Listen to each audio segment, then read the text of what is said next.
Parenting requires the ability to tell a good little white lie now and then. Little white lies that blanket the landscape like snowflakes, sugarcoating a sometimes scary and confusing world. It's not my strong suit. You've heard of compulsive liars? Well, I'm compulsively honest. And my daughter, otherwise known as the Inquisitor, is the highly persistent sort. That's why conversations that begin with, "How are babies made?" and with, "Yes, you might poop on the table," and those that begin with, "Why don't I have a grandfather?" and with, "Yes, the man who shot him probably does feel really sad."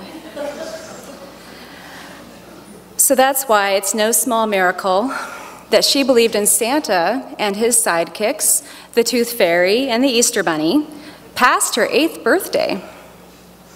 But only a few weeks passed.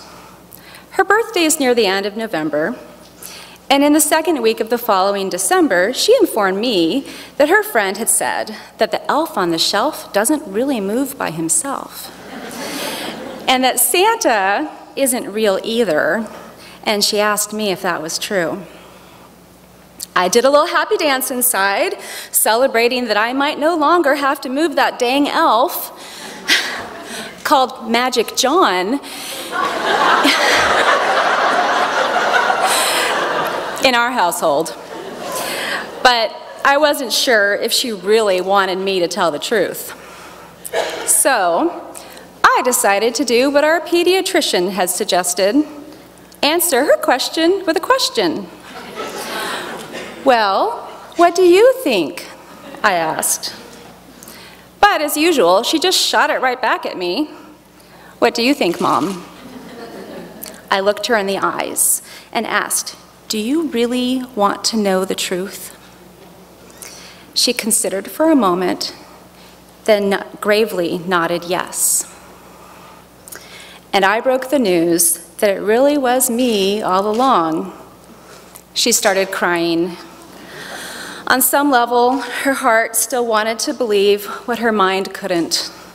I tried to console her with the good news that now she can be the one to move Magic John. And maybe she could even stay up late on Christmas Eve to help me wrap her little brother's presents. To my relief, she quickly got into the holiday spirit, and grinning a great big grin, she moved that elf to a new shelf, taking a small, bittersweet step away from childhood and toward adulthood. But on the same afternoon, we had talked about Santa and the elf.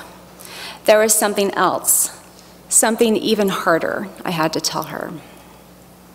"Tonight," I told her, "we are going to a vigil at Clackamas Town Center to remember the 2 people who were shot and killed there last year." She knew I'd been doing a lot of work having to do with guns, but I'd kept the reasons a little hazy. She did not want to go. She didn't see why we should. When I explained that a mommy and a daddy were shot at the mall, and that we were going there to support their families, and plus I might have to talk to the news, she protested, "Nana says I'm too young to know about all this scary stuff." Now, I know my mom doesn't like some of the ways that I choose to parent, and I wasn't surprised that she talks about me with my own kids.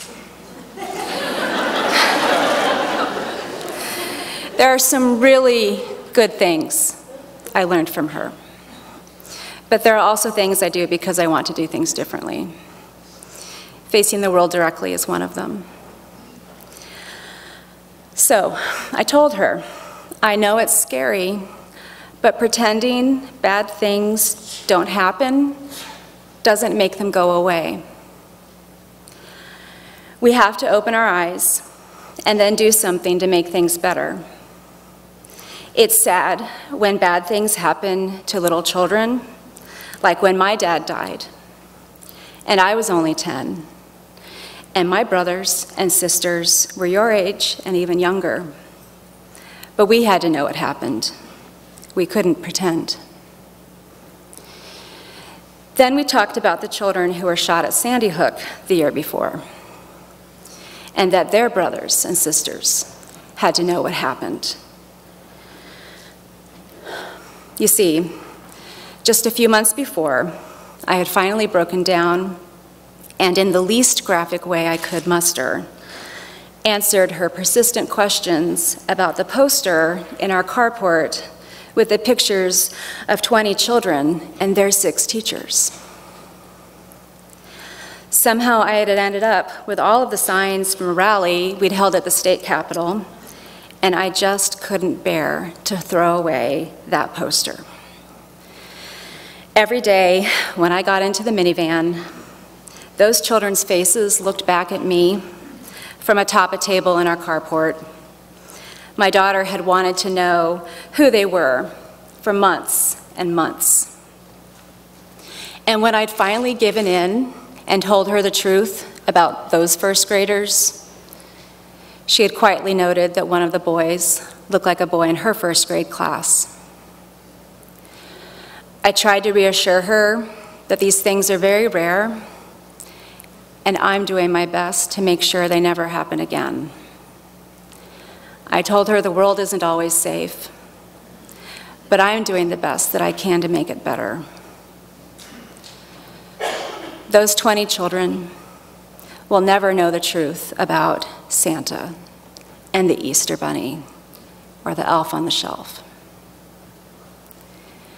I can't make the truth any prettier than that. I can't sugarcoat it, and I can't tell white lies. So we went to that vigil. It was snowy. It was cold. We held the candles. My 3-year-old son kept blowing them out. I tried to keep my children warm while we listened to the grief of the husbands and wives, the daughters and sons. And holding my children close, looking to me for safety and answers, because I am their mommy, I made a silent promise to do everything I can to make the world a little safer for them and for all of our kids. Thank you.